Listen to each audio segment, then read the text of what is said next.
За сайн байцгаана уу? Та бүхэнд өнөөдрийн мэндийг хүргэе. За өнөөдрийн бичлэгээрээ би тавилгын худалдаа хэрхэн хийх тухай анхаарах зөвлөмжүүдийн талаар маш ойлгомжтой тавьж танилцуулъя. За иймэрхүү зөвлөмж хүргэх гээд байгаа би хэм бэ гэхээр миний хувьд болохоор сүүлийн яг 9 жил онлайн худалдаа эрхэлж байгаа. Тэгээд одоо яг 7 жилд нь тасралтгүй тавилгын худалдаа эрхэлсэн юм байна. За тэгээд тавилгаа захиалгахдаа би дандаа онлайнаар буюу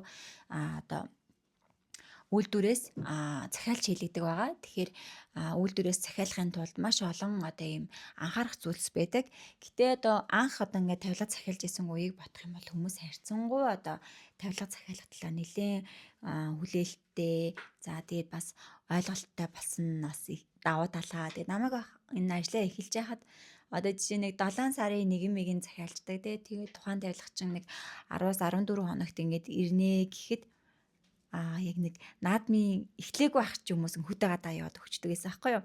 Тэгээ нөгөө амар том тавилга ирсэн байдаг. Эздүүд хүлээж авах юм байхгүй. Тэгээд 7 сард ер нь аль тэр чигээрээ шууд амралтын сар болчдөг. 7 сард ер нь хүн байдаггүй. Уг нь наадам чинь 7 хоног л үргэлжилдэг байтал яг ингээд маш олон хоногор хүмүүс амардаг. Тэгээд за нэг 8 сар эхлээ та тавилгаа авах уу гэмөт арай болоогүй байна гэд ингэж ясаар байтал 8 сарын 12-нд ирээд тавилгаа хүлээж аваад за тэгээд дараагийн захиалгаа авах гэтэл яг хичээл сургуулийн ийм маш их ийм бэлтгэлийн үе болно. Цэцэрлэг сургууль орно. Коллежд явна.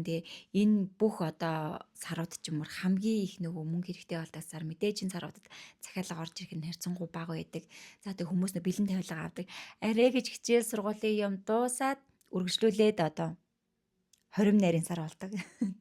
Тэг 20 найрын сар болонгууд захиалагч нар маань захиална гэж байхгүй яг завгүй буюу мөнгө муутай үед нь захиалгынхаа юмыг оруулаад байхаар яг тулсан захиалга буюу захиалж чадахгүй бэлэн бараа бүтээгдэхүүн авчихна. Тэгээл арай гэж нэг юм бэлэн бараа энэ дэр авчаад байж идэл арай нэг хамгийн биний захиалга авах сарууд 10 сар 11 сар эхэлжээд л гинт шинжилгээний захиалга яг шинжилгээний захиалгыг бас өгөхгүй байж яснаа гинт тулгаад ингээ өгчдөг.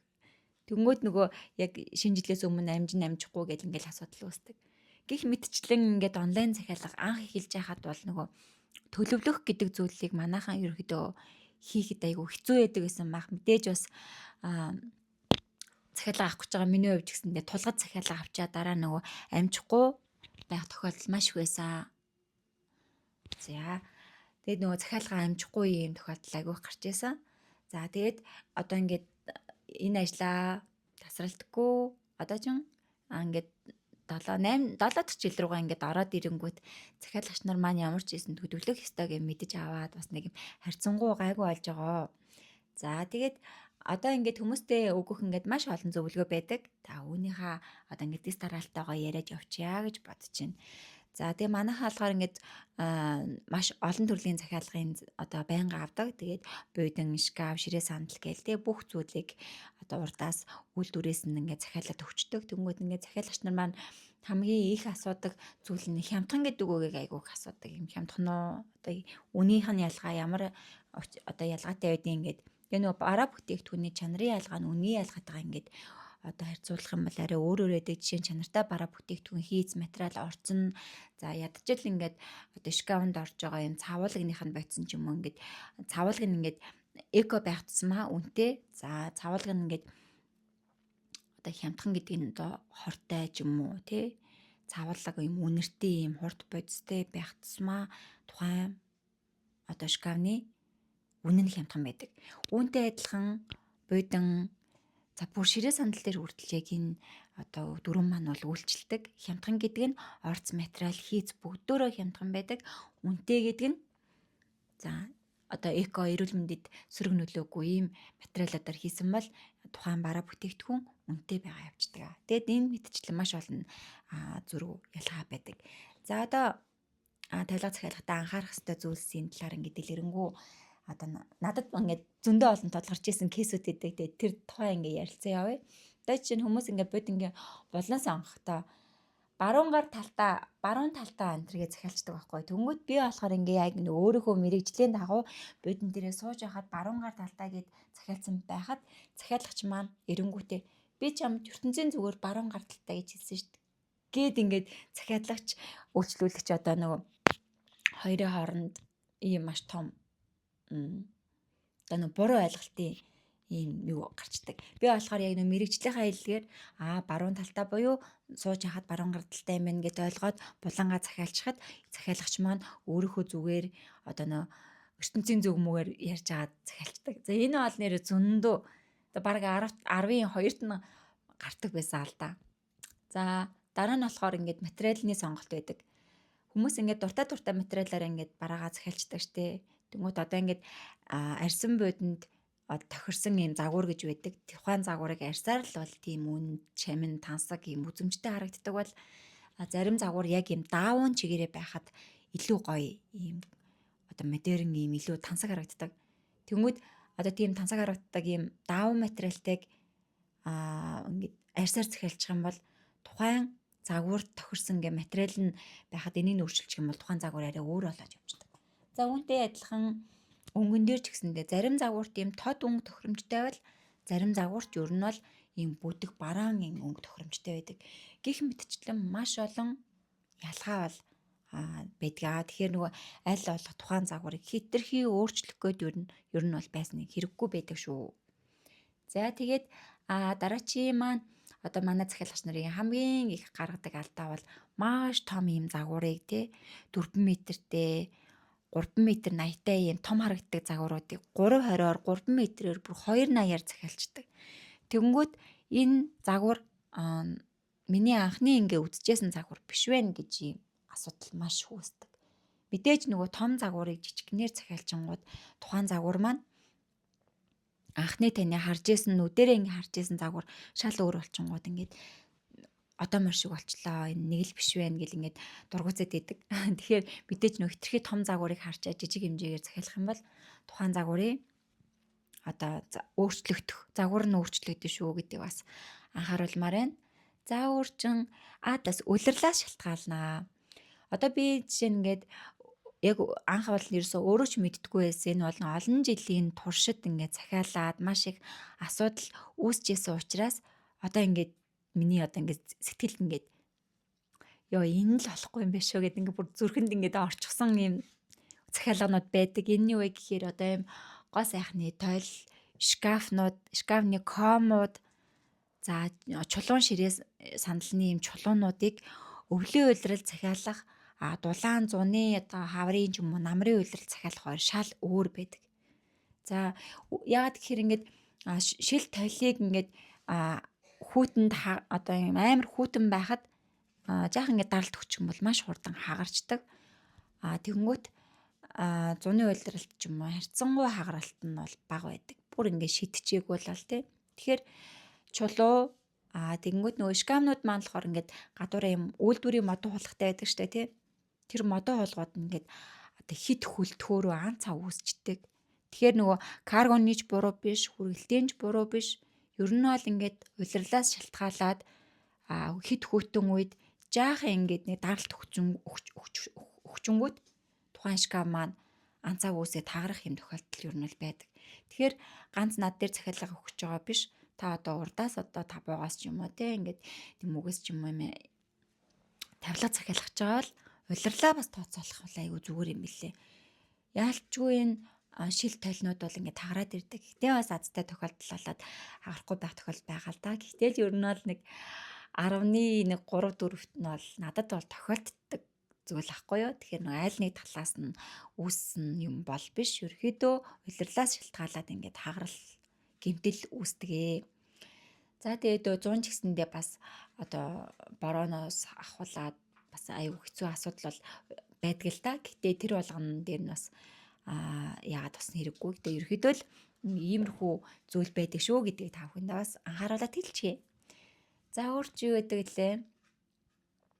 За тэгээд аливаа бараа бүтээгдэхүүнийг захиалахдаа чанарыг нь маш сайн шалгах ёстой. Тэгээд хортой бодистой тий ингээд цавуулг нь хүртэл бид ингээд сөрөг нөлөөтэй ийм тавилгыг хэрвээ та сонгох юм бол дараа нь гарах эрсдэл бол байгаа. Одоо бид нар чи хамгийн хайртай хүмүүстэйгээ гэр бүлтэй зориулж ер нь бол авж байгаа.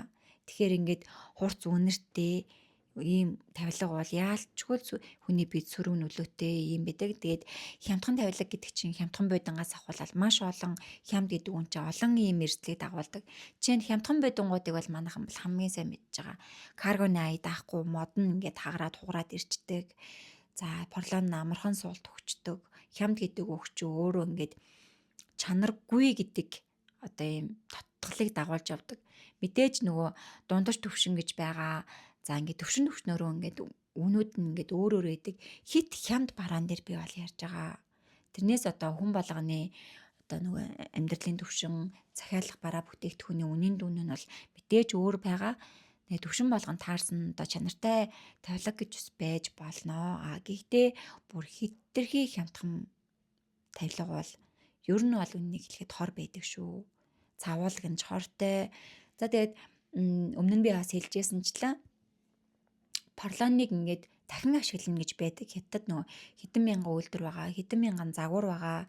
Тэгээд загвар болгоныг ингээд шинжлэгдэж өөрчлөгдөж байхад одоо хэрэглэгч нар нь одоо ингээд хуучин бодингаа өгөөд за шинэ бодин ингээд сольж авах эсвэл хуучин бодингаа хямдхан өгөөд өөрснөө ингээд гоо шинэ бодин авах ч юм уу иймэрхүү тохиолдол маш их байдаг, илбэг байдаг. Тэнгүүд нөгөө үйлдвэр төгсөн хямдхан бодинг тухайн үйлдвэр маань порлоныг нь дахин ашиглаад ингээд дахиад шинэ бодин болгоод ингээд гаргадаг. Мэдээж ингээд дахин боловсруулсан учраас хөөгц мөөгөнцөр тий үүнээс ахуулаад одоо нэг халуун орн жишээ нь одоо хятад ингээд үйлдвэрлэсэн байлаа гэхэд хятад бол ер нь бол Монголыг бодох юм бол халуун орн гэж хэлэх боломжтой тий ер нь бол цаг агаар нь одоо хамгийн манайх шиг яг эрсдээс амар тийм хүүтэн бол биш. Тэгэхээр одоо ням бактеритэй, мөөгөнцөртэй, тийм хөөгцтэй, тийм маш муу материалтай бодинг авах боломжтой бид нар одоо мэдхгүй хэрвээ ингээд дахин боловсруулсан материалтай бодинг авчлаа гэж ботход гадна талын шинэ боловч дотор талтаа орж байгаа материал хийцэн бүгдөө ингээд ийм муу байх тохиолдол ер нь бол байдаг. Тэгээ үүнийг би одоо олон жил ингээд тавилгын худалдаа хийж явахдаа ойлгож авсан. Яг тэгвэл энэ үнийг надад бол өмнө нь ингээд захиалж яхад хэн ч хэлдэг байгаагүй. Яаж мэдж авсан бэ гэхээр миний харьцдаг ийм үйлдвэрийн би борлуулагч гэж явдаг. Би яг нэг брендийг анх онлайн худалдаа хийж гисэн цагаасаа ингээд борлуулагч нь болохоос өмнө зөвхөн ингээд бараа бүтээгдэхүүн худалдан авч борлуулдаг байсан. Тэгээ нөгөө үйлдвэртэйгээ ингээд 5 жил харилцаад 6 дахь жил рүүгээ орох жилд тухайн үйлдвэр маань намайг ингээд энэ ийм групп чатанд нэмээд энэ болохоор манай яг юм брендийн борлуулагч нарын групп чат тэгээ чи манайхтай маш удаан юм хамтарч ажиллаж байгаа гэд тухайн одоо нөгөө борлуулагч нарынхаа групп чатанд оруулж ясан. Тэрнээс өмнө бол би ингээд яг нэг яг тухайн брэндээс авч борлуулдаг ийм одоо нэг хүнээс ингээд захиалга авдаг байсан бол за яг хэлэх юм бол нэг хятад зуучтай байсан байхгүй юу? Дэлгүүрийн тэрнээсээ даваад бүр яг үйлдвэртэйгээ ийм харилцдаг.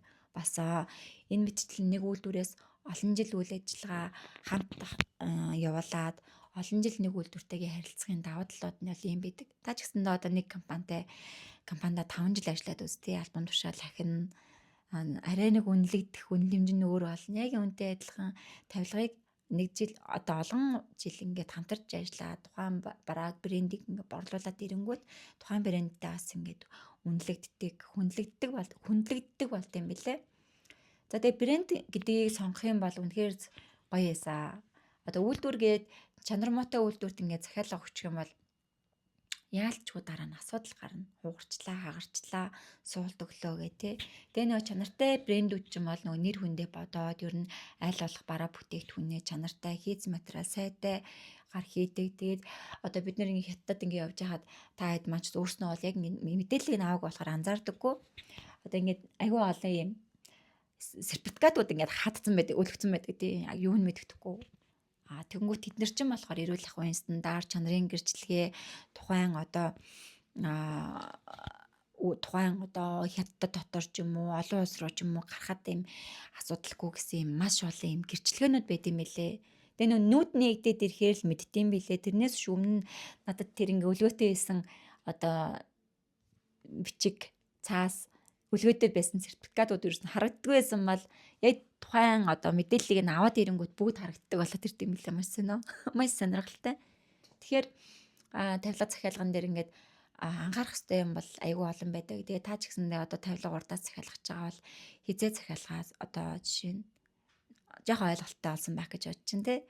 За тэгээд ер нь бол дагансан хүмүүс ирж ер нь захиалга хийх юм бол айгүй зүгээр юм билэ. Одоо би жишээ нь анх бол ингээл гой сайхан захиална юм захиална гэдэг байсан юм. Сүүлдээ яг гой сайхнаар дагансан хүнээс та захиалга хийж байгаа. Энэ хүн бол найдвартай гэдэг ингээ хүний заагаад өгчдөг болсон. Яагаад гэхээр би байнга гоо сайхыг хэмжээгээр татаж чадахгүй. Тэнд бол байнга нэг хүн хэмжээгээ татаад байгаа болохоор хизээ хөвд авчрах уу, хідэн ширхгийг авчрах юм бол хідэн хагарах уу, тэрийгээ өөртөл ингээ тооцоолж гисэн нэг одоо гоо сайхны тийм толиг ч юм уу илүү ингээд захиалцсан ч байдаг юм уу те иймэрхүү эрсдлээ бас тооцоолсон байт юм билээ. Ер нь бол нэг юмар дагансан хүмүүс ал. Тэгээ нөө би чин анх бол тэгэл юм руу л хушуураал те тавилгатай холбоотой бүгдийг нь нийлүүлчих гээл бүх үйлдвэрүүдээсээ бараагаа захиалчих гал байдаг гэсэн бол одоо ингээд нэг юм олон жил хийгээд ирэнгүүт яг бүгднийг нь би нийлүүлж чадахгүй гэ мэдээд за тэгээд чаддаг хүмүүстэйгээ ингэж хамтарч ажилладаг байсан. Тэгэхээр гоо сайхан захиалгах чагаа бол яг гоо сайхнаар дагансан те дандаа гоо сайхан оруулж ирдэг юм хүмүүсээ судалтай авалт хийх юм бол зөвхөн тэд нар чи ядчил ингээ бөөнөр нь бөөнийг нь бөөний үнээр авж байгаа учраас одоо бид нар шиг ингээд 1 2 хаяа захиалдаг хүмүүсийг бодох юм бол арай нэг хямд үнээр авна. Дээрээс нь танд өгч байгаа үн гэсэндээ бүр тэг хит дахин нуглардаггүй. За тэгээ бид нэр бас бараа бүтээгдэхүүн, бэлэн бараа бүтээгдэхүүн худалдан авахдаа цаг хугацааг бас худалдаа авдаг. За төлөвлөөд сарын өмнөөс ингээд захиалга хийлээ гэхэд бид нэр өөрсдийнхөө мөнгөөр захиалж байгаа учраас харьцангуй одоо боломжийн үнэтэй тийм Монгол зарагч байгаа хүнээс бол хямдхан авдаг. Мэдээж цаг толсон үед яарсан захиалга бол мэдээж жах өндөр үнийн дүнтэй. Монгол улстай одоо татвар төлж байгаа. Дээрээс нь маш олон ажилчдын хөлс одоо ийм эдийн засаг чинь бас эргэлтэнд орох учраас тодорхой хэмжээний үнийн дүн шингэсэн үнээр худалдаа авалт хийдэг. За мэдээж мөнгөө хэмнэх гэж байгаа тохиолдолд урдаас бараа захиалах нь үнэхээр давуу талтай. Гэхдээ бид нэр өөрсдийнхөө мөнгөөр захиалж байгаа учраас тодорхой хэмжээний одоо шимтгэлтэй, нэмэгдэлтэй үнээр захиалж байгаа гэсэн үг. За та бүхэнд маань миний ерөөхдөө ярьсан зүйл ямар хөө санагдсан бэ? Энэ мэтчлэн одоо мэдээлэл өгөөд байвал за танд сонирхолтой санагдчихвэл сэтгэл бичиж үлдээгээрэй. Тэгээд та бүхний сэтгэлийг харж агаад дараагийнхаа ингээд бичлэгүүдийг ингээд хийж эхлэе гэж бодож байна. За тэгээд анхааралтай нүртэл одоо яриаг минь сонссон та бүхэндээ маш их баярлалаа. Ажлын амжилт хүсье.